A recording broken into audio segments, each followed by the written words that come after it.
Hello, this is a short tutorial on how to create a freespan pipe tracking object in SonarWiz. To start, I've opened the side scan file in the waterfall digitizer view. Scroll along the pipeline until you see the freespan vent occur. Here's one here. Okay, pick up the new freespan tool on the toolbar and left click at the point where the freespan height is the greatest. As you see, when I add the first freespan point, a dialog window opens with instructions on what to do next. Click on the Step 1 button labeled Measure Freespan Shadow. Now move the cursor down into the waterfall window again. If need be, you can zoom into the area around the span by holding the Control key down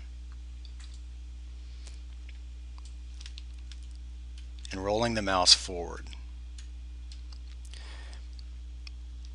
Left click and drag to measure the distance between the pipeline and the beginning of the shadow. When you release the mouse button, notice that SonarWiz has computed the span height in the third column of the freespan window.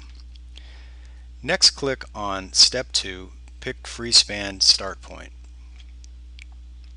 Here, you simply want to click on the point along the pipeline where the freespan begins, that is, where the pipe is starting to rise above the seafloor.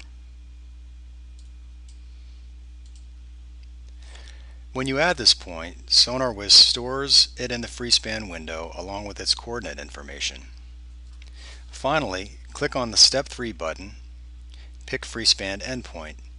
Here, you want to find the point on the pipeline where it is returned to the seafloor again.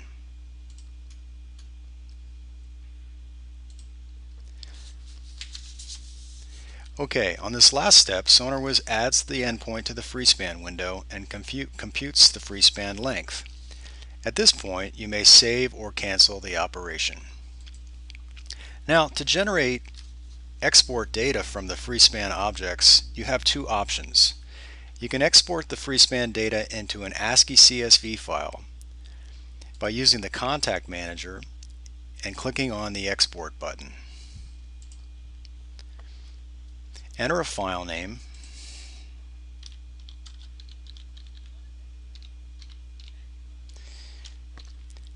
and set the type of file to save as a freespan report. This generates a simple text file containing the important data for each freespan object.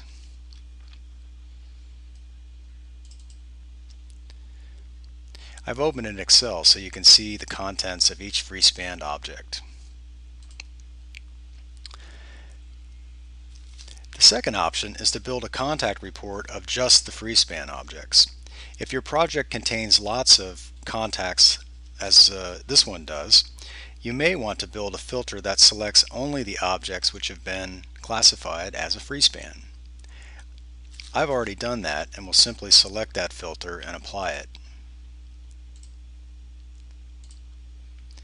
Now the objects displayed in my Contact Manager are only freespan objects. If I run a report,